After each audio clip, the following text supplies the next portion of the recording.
All right, guys, so I just kind of want to reiterate the information that you learned on the previous video of the 6 stages of clay. So she used terracotta or red clay to show you the 6 different stages.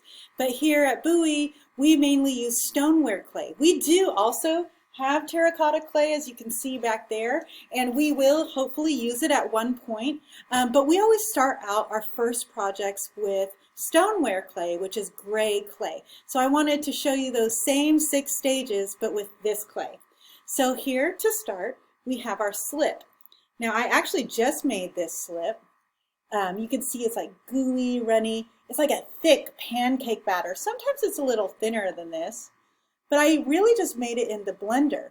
And I just used some old clay that had dried out, mixed it with water, let it soak for a while, and then blended it. So slip is used when you're attaching 2 pieces of clay together. It works as like a glue along with scoring your clay. So you score your clay to make a rough surface, you put slip on it, and you attach your pieces. That's why your slip is so important. Now, if you don't have slip, like you guys are going to start at home, if you don't have slip, you just use water. Water works as a glue with clay as well. And I'll explain a little bit more about that when we start actually working with clay. But you are you could make this out of the clay I give you, or just use water. The next stage of clay is plastic. So when you guys get your clay, you're going to get it in bags. It's going to be like big chunks like this, right? And you can make anything out of this. You can tear it apart. You can roll it into little spaghetti noodles called coils. You can make it into flat slabs. You can make little creatures out of it. You can make it into anything that you want. It's plastic, right? It's moldable. It's movable. It's changeable. And any mistake you make, you can fix, right? So let's just say you tear it. Don't worry. You can put it right back together, guys. You can always remold clay. So your very first project, you're really just going to be getting used to how it feels and how it moves and how you can change it, right? You just got to feel the substance first and learn it. So here's like a very plastic like slab. This flat piece is a slab. I made it on the slab roller. But you can see how movable it is.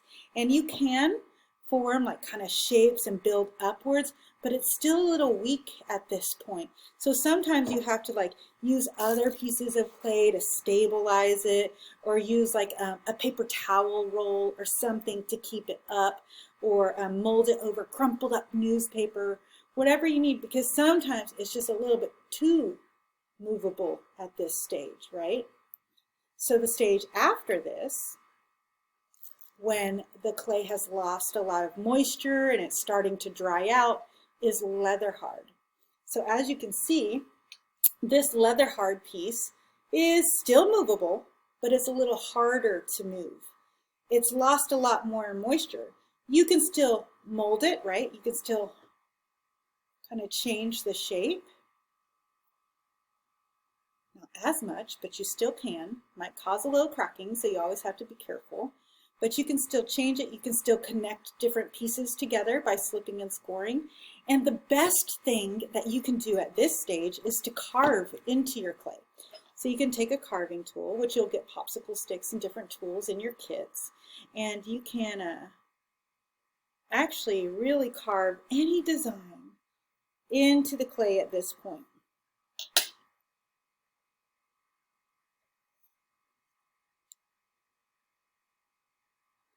The plastic clay is harder to carve into than the leather hard clay because it creates kind of all these clay boogers, right?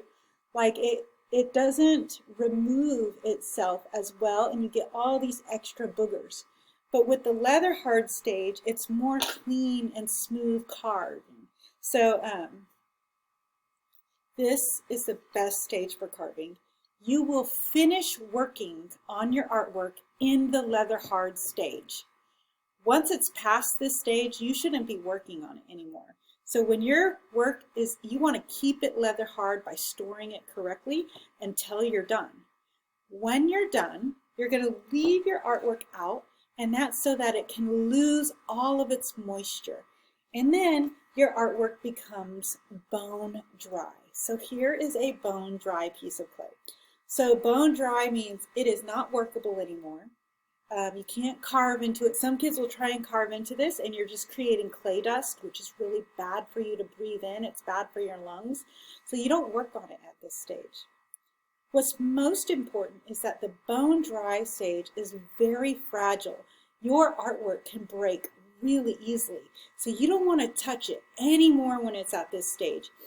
When you're done with it at leather hard stage, you want to find a safe place to store it, or just keep it in your bag, keep it in your tub at leather hard stage until you bring it to me. And I will dry it out for you here at school in a safe place. So very fragile, bone dry, no moisture left.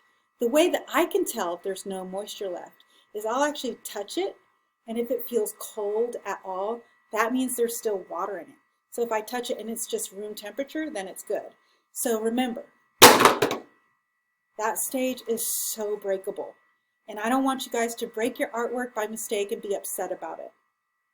Now, any of these 4 stages, slip, plastic, leather hard, bone dry, all of them can be brought back, like these can actually be put in water and brought back to life.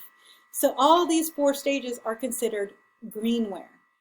They can go back and forth between stage by the use of water, right? So say you broke a piece, then we go soak it in water, bring it back to life, and recycle that clay and make something else out of it.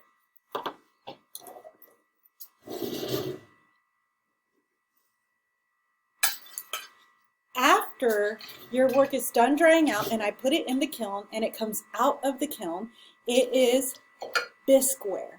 So the gray clay actually turns to a light pink, kind of peachish color in the kiln whenever it becomes hard and solid.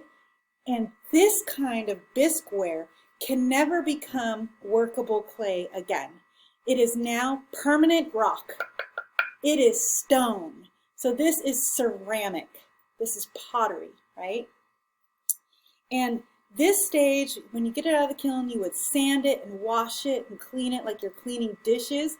And then when it dries out, then you would glaze it. And that's the last stage, is glazeware. Now you could also paint this stage. You could also use a stain on this stage, but we like to use glazes. So, but you do always have those options. So we have several kinds. Oh, and in glazeware, you'll see that's where you often really see the difference between the red clay and the gray clay. So just for instance, here is the color yellow on the 2 types of clay. My hands are really chalky from touching the clay. So you can see here's the yellow on the stoneware, and here's the exact same yellow glaze on the terracotta red clay. And you can see that redness kind of shines through and creates a different effect. Here is white glaze on the 2 different types of clay. You can see the white glaze on the stoneware and the white glaze on the terracotta. And you can see how that red also comes through. We have a lot of really cool glazes in class. Here's one of our favorites, Copper Adventurine. I don't know if the camera can catch it, but it's got sparkles in it. Just a really beautiful brownish red. And you can see the different thicknesses of glaze become different colors. Here's a really beautiful kind of bluish tone. I don't know how well y'all can see that, but it's just a really beautiful blue, gray, dark blue, light blue glaze. Oh, here's another one where you can see the 2 different types of clay. So here's your stoneware and here's your terracotta. And you can see how that redness comes through that turquoise, and it's just gorgeous. And then of course we have some exploding glazes, and they have little exploding pieces on them like this that create kind of colorful bursts and stuff. We got a lot more glazes than that. But that is that last stage called glazeware. So just to review one more time, slip, plastic, leather hard, bone dry, bisque, glazeware. So I hope that you understand and can tell like the difference between stoneware and terracotta. And I hope you're good with the 6 stages of clay. Let me know if you have any questions, and be prepared because you're probably going to have a pretty easy quiz on those 6 stages of clay. All right, thanks guys. I'm looking forward to seeing you soon. Bye.